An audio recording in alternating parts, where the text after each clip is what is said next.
Welcome to Crosstalk. It's been a special month here at Family Media. We are trying to mobilize and request you, if you've not yet considered to be a partner of Family Media, that you will take some time to prayerfully consider being a partner of Family Media to help us keep Jesus on the airwaves. We do this through radio, TV, and our social media platforms, where we try as much as possible to bring you programs to just inspire you and guide you in your walk with Christ. So if you have not yet considered being a partner, you can do that by sending the word partner to our SMS line 20316, and our promotional team and partners desk will reach out to you on what it means to become a partner of Family Media. Tonight on Crosstalk, I was asked by the President to chair a task force on regulation of the religious sector, and we started our work in 2023 and gave our report to the President in July last year. Na abra body zote na tumeungana pamoja kusema ya kwamba kanisa la Kenya linaweza kujidengeti. Religion has long been a cornerstone of Kenyan society, shaping values, offering hope, and guiding communities. But recent events have raised pressing concerns.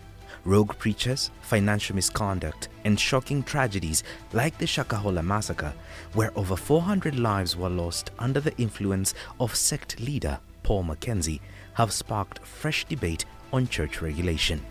Join us on Crosstalk as we examine the state of the nation and the state of the church, featuring Reverend Dr. Alphonse Kanga, Regional Chairperson of NCCK, and Gerald Mwangi Olewotefang, Governance Convener at the Kenya Christian Professional Forum. let's start with you, Reverend. There's quite a lot of things that have happened before we get to the state of the church.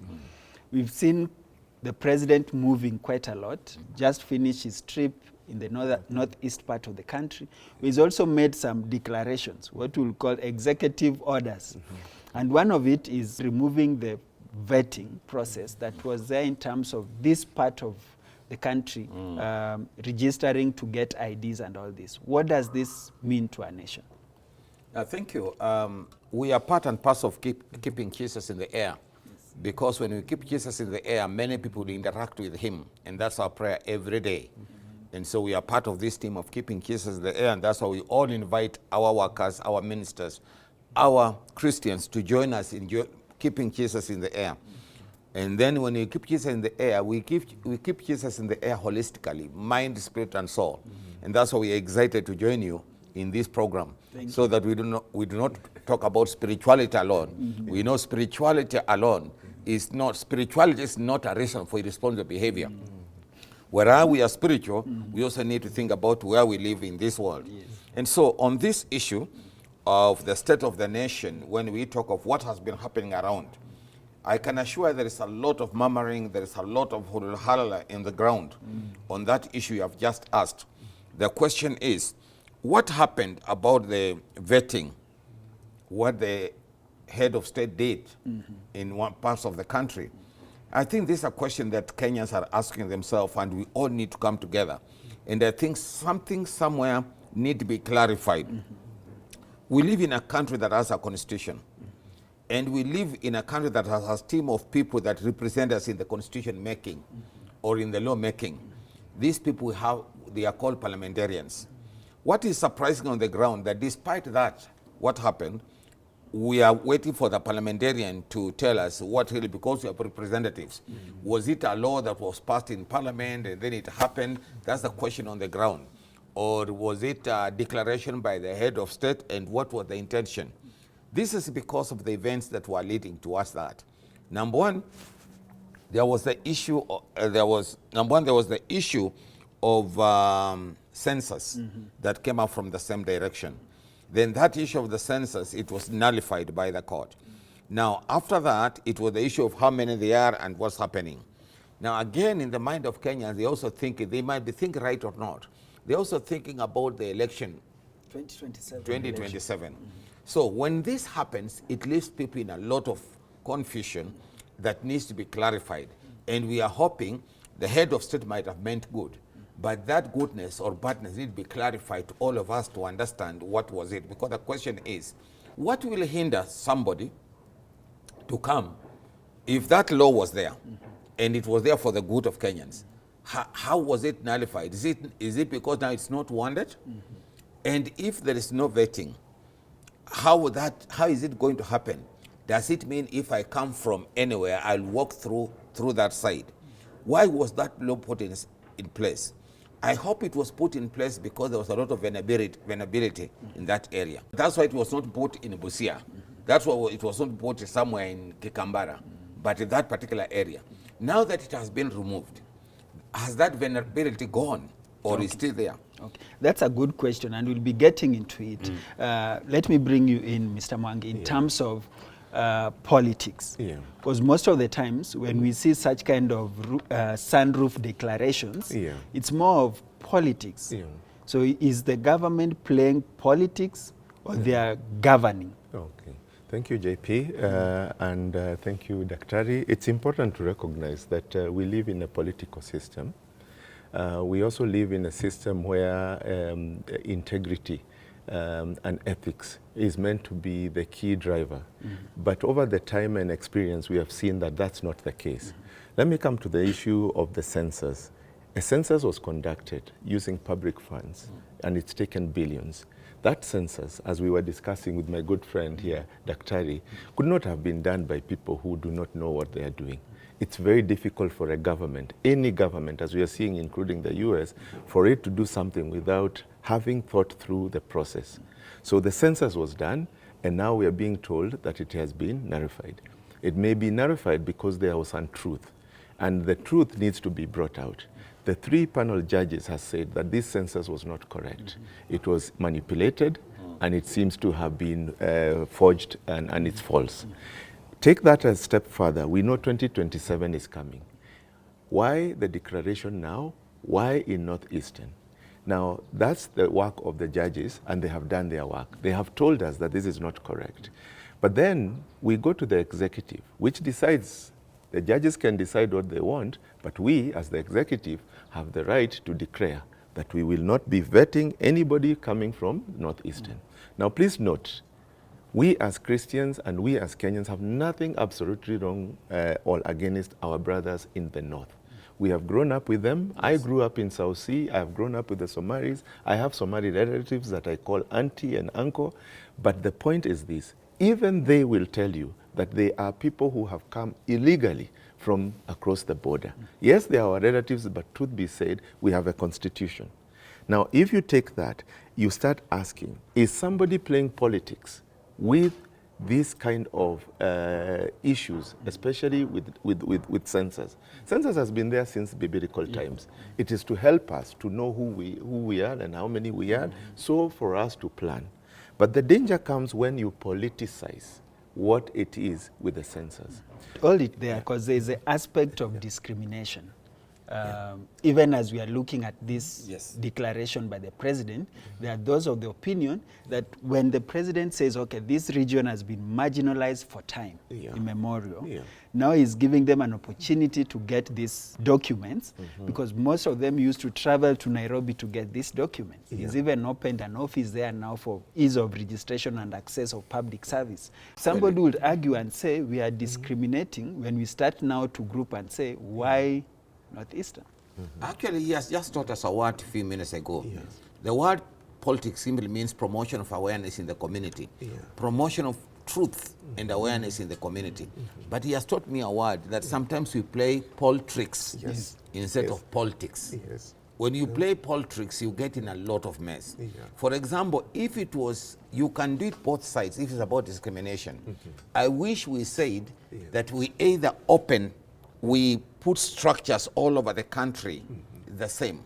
So that what was happening in that particular area, it happens in Busia, it happens in Isibania, it happens everywhere in Kikambala and all those areas.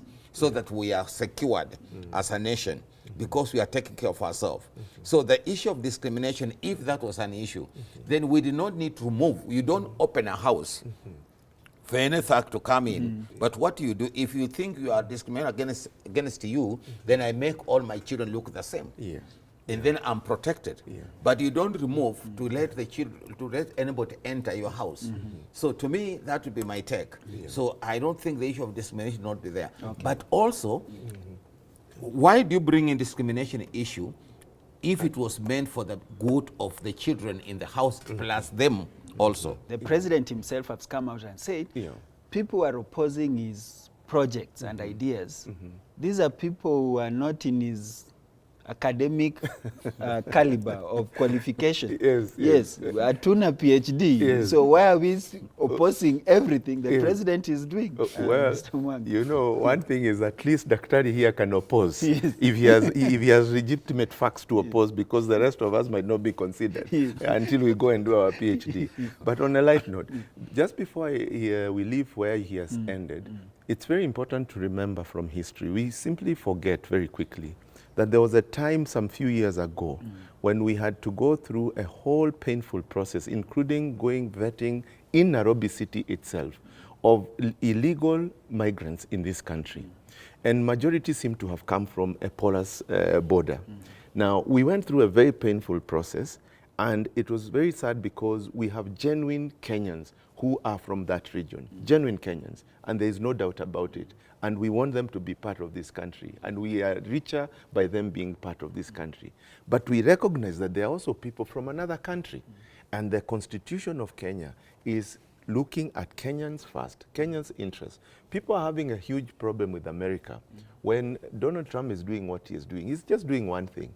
He is saying America first. Kenya must be first. In the Constitution, we are assured of security, we are assured of non-discrimination, we are assured of what he is referring to, that what happens to Isabenia happens in Nyeri, happens in Meru, happens also in Mandera, is the same. Is the same. Now, when it comes to the president, he's under a lot of pressure. And for me, if you ask me, it's pressure that he has put on himself. When the president came on board, and he came on board under the terms of him being a servant leader, one who believes in Christ, one who is governed by ethical leadership and governance that is based on the biblical foundation. Then there were higher standards expected of him. When he came into office, the immediate indicator that we were not on the same platform is the appointments. I expected that God does not make mistakes. One of the things that I have told Kenyans is that the president is not there that he's an ungodly president. That's a fallacy. The president is there, and God knows why he is there. The thing that the president should be asking himself is, why has God also permitted me to be here, despite all the things that I may have done? So where is my transition of a Saul to Paul? And if I have seen the light, why can't I liberate my country? In that essence, with the indicators of the things that he has done, he has failed. Kama una PhD, hauwezi kumkosoa. Kwa hivyo, sijui vile tutafanya, ni daktari ndio tutawachia. Daktari, wewe unafanya kazi karibu sana na rais. I think we also need to be fair. He has just put it clear. Sometimes when you are communicating, words come out when you're not really meant to abuse people, or I'm not sure the head of state meant to abuse some people, to make sure people look bad or that kind of a thing. So I'm taking it from that note, because I know sometimes he means good. Our head of state is a very intelligent gentleman. And so I'm sure he did not plan to abuse people, whether academically and low academic. He was just being politics. But also politics. Yeah, there was a bit of politics around there. There was a bit of politics. But that one need to be forgiven. But now the issue that we need to concentrate on is this issue. Are we safe as a nation? How is our security as a nation? Look at what happened at Kenyatta Hospital when it is said somebody ended and did a mess there and walked out. Now, was that a Kenyan? How is our security in Kenyatta Hospital? Do we have CCTVs? Do we have directors of security? How are those people? If I work in Kenyatta Hospital, those people today, they'll be in court. Actually, the chief security person in Kenyatta Hospital is supposed to be in the bench. Answering questions. Answering questions. But have we reached to that point as a people? We'll reach to with a this point, idea. because you started by saying there's an aspect of responsibility where people do this kind of immoral things, corruption and all this manner of things, but they never resign as quick. They would rather die than resign. John Paul, Well, that thought we take a short break. When we come back, we pick it from there, but we also come back with the issue of the state of the church. Yes, How then yes, can the church influence these issues? Yeah. We are discussing the state of the nation, part 1 of Crosstalk. We are coming back with part 2, looking at the influence of the church in these national issues that we are discussing. Don't go too far. You can be part of this conversation by sharing your feedback on our SMS line 20316. Our WhatsApp line is 0786 316 316. And in the meantime, also, we have some bites from religious leaders who also feel that church self-regulation can be achieved, but they have their own way. You take a listen. So there is need of also updating, and in this updating, we didn't want to be formulated together with the clubs, some other. So we wanted the religious freedom to be set apart the way it's stipulated in the 2010 Constitution. So that's why we are. It is not that the government want to regulate us. By the way, even if they try, it is not possible. You cannot regulate food. Welcome back to Crosstalk. We are looking at a twin subject, the state of the nation and the state of the church. Before the break, we are looking at the issue of security, but there's an aspect of corruption. Yes. I don't know what your view is. I want to jump very quickly because we simply have come to a point where we have made corruption something normal. And I say it's normal because even our good EAC chairman, Dr. David Oginde, has conceded that this corruption is being done by everybody around you. These are the professionals. They are the people in the media. They are people in the church. They are people in hospitals. They are everywhere. It's become a norm in this country to become corrupt. And then, in fact, you're advised, and it's very sad, John Paul, they say if you steal, don't steal small monies. Don't steal chickens, don't steal cows. You'll be jailed. Steal billions. Nobody's going to touch you. It's more lucrative it's very to lucrative. work for government. Nobody's going to touch you. Now, are these Kenyans not Christian, 85.5%? Are they not Christians? Are these Kenyans not Muslims, 11%? They are Muslims. Are these Kenyans not Hindus, even if they are 0.1? In every community and religion, there are people who are good and there are people who are bad. What has happened is that we in Kenya have allowed the bad to become the good and the good to become bad. Today, if you speak truth, you are marked as somebody who is anti-development, who is anti the country. Surely, let's be very honest. Yeah. That's why, again, I go back to him. Let's ask our politicians, the political class, to stop doing politics. But to become real politicians. Promotion of awareness in the community. Is our issue Allocation the of political resources. class? Yes, the issue Is here the issues bedeviling this nation a political issue? it's a political issue. Why? Because they are a reflection of who we are as voters. He has come up with an issue. Yes. Now the question is, what we need for now, the political class plus all of us, we need to answer one question to Kenyans. Number one, how much do we collect in terms of taxes? And where does it go? Where does it go? Where does it go? Of it said, Where goes does to it go? corruption. If it is 80%, Yes. we should be doing our services 80%, Oh. and then we are complaining of 20% that Trump has refused to give us. But if 80%, if we are only using 30%, and then the rest 50% is not there, goes to buy houses in different countries, then it's a politics thing. I want to shock you, JB. I want to shock you. People focus mainly on politicians. Politicians are just a reflection of you and I, period.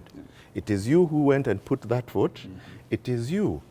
In 5 years, I will come to you, and I want to face the cameras to our brethren. The politician will come to you in the following way. They will come to you, you who knows what has happened to this country up to where we are, and they will come with a packet of unga, and they will come with some sugar, and they will come with 100 or 1,000 bob for you kama umejitetea vizuri. Lakini kama unakaa umelalia kidogo, 500 bob. Take that 500 bob and divide it into 5. It's 100 bob. Take that 100 bob and divide it now into 4 years. What do you get? And then divide it by 12 for each year. You get 0.8 cent. That's how you are serving your country.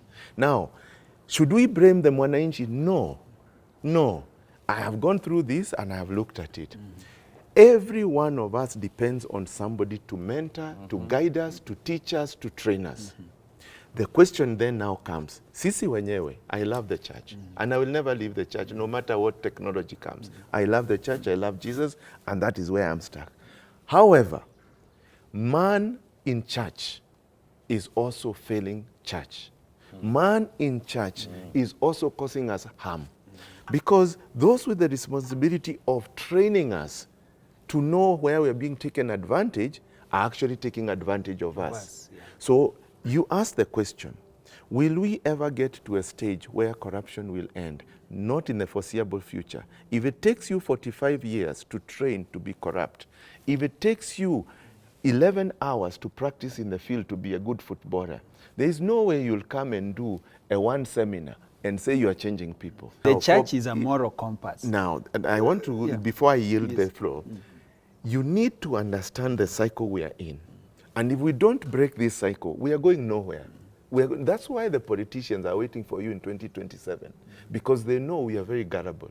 We will reach there and they will emotionally dangle the carrot. Now, how do we change this? Civic education is key in this country. And you don't wait for civic education to start when it is 2026. The church should be at the forefront of civic education, boldly. And I say boldly, Daktari, with a lot of respect, because the Gen Zs shook us to the boldness. We want to teach Kenyans before 2027. You got to apply a tool. And that tool, before you go to apply it to the politician, apply it to yourself. For example, I'm seated here and you're seated here. And even these camera people should do it in their mind. It is called BVIP. BVIP. So B stands for, are you blameless? If you say you're not blameless, then you put a tick for yourself. Then you ask yourself, are you a person who empowers other people? Or do you push them down? This country, I want to submit, and I wait for anybody to challenge me. We have been developed into a culture of, if he has something good, I want to push him down. Suppress it. Then V, are you visionary? It doesn't matter. When you have sat with us here, you had a vision for this program for today. So you must also, as an individual, have a vision of where you want to take your family, your place of work, and the community. Then I, this is the one that is now in the northeastern issue. Are you inclusive? Why are you segregating for some people to have privileges now? Why were you not including them before? And you include people by offering opportunities to all equally. And then the P is, are you protecting the family in this country? And you must protect the family. So I yield the floor. Yes, quite a lot, But I want us to shift now to the state of the church, because he's also mentioned issues that are dealing with the church, in terms of the church being the moral compass of a society. So when we see all these things, the corruption, the politics happening, we've also, in the recent past, seen the voice of the church, the prophetic voice of the church, come very strongly to speak against some of these issues. Can the church maintain that momentum to speak to some of these First of all, let me begin from where I've said before 100 times. Yes. That the church is not, and you have to say it that more. the church is not a museum of saints. Yes. The church is a school of sinners. So that's why we need to agree. Yes. Since it's not a museum of saints, a school of sinners, we need to agree. But one thing Gen Z taught me, before that, I could not understand them. They used to tell me in Swahili, unajua mzae ashikange network. And I used to feel bad. Yes. But after they finished, I started accepting criticism from the youth. Very good. When they say mzae ashike network, they called me moderator. Unajua mode ashikange network. Kama mode ashikange network, ni kusema I must accept that there's network they know that I don't know. When they criticize me, I also need to accept. Where we are now as a church and as a nation, as leaders, we need to accept criticism. Very true. Because this is what's bringing trouble, and this one brings a lot of rumors. And this is why even those also who advise the head of state and our systems that takes care of security issue, we need to rethink so that we don't agitate people for nothing. And we don't let people hate the HE for nothing, and yet it is we that are inciting people around him. Because when I'm told moderator Shikange network. Yeah. I need to accept what is this network. Hii network That ni how gani? Shikange- Ni gani hizi Shikange? Yeah, there's an aspect that Yeah. you brought in Yes. because we are coming almost towards a close of this program. Yeah. The Yeah. aspect of church is a school of sinners. Yes. And Yes. we've seen quite a number of Yeah. things that have also come from church. Yeah. And one of it was the Shakahola incident Yeah. that now led to you being a member of task force. Maybe tell us what exactly was the primary role of this task force? Now, I wonder- Because now there is different opinions on how church should then self-regulate. Actually, this one we need to say that it was quite a privilege for you to be given opportunity to work in that task force. And I think this was a God-sent idea from the head of state, that he put us together and commissioned us to go and look for ways and means how religion is going to operate in Kenya in peace without causing trouble and without causing those drama of Shakahola. And so what happened? We all came together from different faiths, Hindus, kinds of Kenya, Islamic society. So it was a religious plus lawyers, a commission plus lawyers who came together. When we went around the country, we were trying to find out the views of Kenyans. And not only that, we did benchmarking in the US, and then in Europe, where I was personally, in Tanzania, and then we did in Rwanda, plus the desktop research. The researchers did that. And then we came up with one thing, that the religion in Kenya, what they are saying, they want to be regulated. How? They say they wanted to be regulated through umbrella bodies. They say they don't want to be regulated by the government, with an outsider. They wanted to regulate themselves through umbrella bodies. So within that document that we handed to the head of state, it is so clear how we clarified. Now what we are waiting for is for the head of state now to come up with what we call implementation committee, which will assist to advise how to go a way forward. But now we did our work. Then we hand over to the owner, who was the head of state. Now from there is to tell us, but what's happening now? What's happening now is a good thing. It means Kenyans have now a voice coming to them, telling them now we need to structure ourselves so that our country religion can be done with a lot of peace and with a lot of harmony. Does the Kenyan church learn? Now, the Kenyan church, I must say, has been a bit conservative in learning. The only way you show you have learned is when you accept. It is both in healing, it is both even in when people go through a difficult time. One of the first things is to accept that there is a mistake made. The mistake made is not that we are Christians. No, that one I don't apologize for. The mistake that we could have done is that we were not listening and looking at the signs. And therefore, now we are reacting. Now, the same thing for the code of conduct. It's a good thing. There will always be people who oppose something, and there will always be people who accept to something. The code of conduct, self-regulation is the church. If he sees me out there, and he saw me with the cross, and he saw me do something that is not right, he comes to me. That is self-regulation. He says, sitaki uwalikwe na media, ama uwalikwe na nani, mimi nakwambia this is not right. So that's what we need to do. If the church has spent 2,000 years being there and studying these things, why must I replicate another group there? Good if we question. are supposed to be one as per what we are reminded in John 17:21. That would be what I would challenge. Special interest. Yes. Special interest and political interference as well. That is why, as we Your last word in 30 seconds. That's why, as we conclude, the church will adhere to their practice and procedures so that they don't allow these abuses in funerals. We have talked about this as NCCK. Yes. Let the church liturgies be followed by priests and the bishops where they are, so that we don't allow people messing up when people are mourning. People bring politics in sober situations. Like what happened in Bugoma, that was quite unfortunate. Okay, she's a mother of a politician, but she's also a mother of saints. She's also a mother of other pastors. So you can saw the same in Laikipia. And we saw the same in Laikipia. What is the issue? I think that's for we as a church to stand. The head of the Anglican has talked about it. We in the National Council of Churches, we have said it, that the church will remain, let the church be the church. Let the church be the church. Yes. A good point to end Crosstalk tonight. I'm telling you, when you have people who are passionate about this nation, then you get to have a discussion that sometimes run out of control. But the show doesn't end here. I think we have opportunities to still bring Mr. Gerald Mwangi and, of course, Reverend Dr. Kanga on Crosstalk and discuss them. And please, viewers, you can only be able to receive this if you support us and support family. Thank you so much. Of course, the aspect of support is what we're also appealing for, that you can be in a position to support family media through your funds and finances to spread the gospel. And you can do that through our pay bill number 316. Your account name is your phone number. Until next week, have a good night.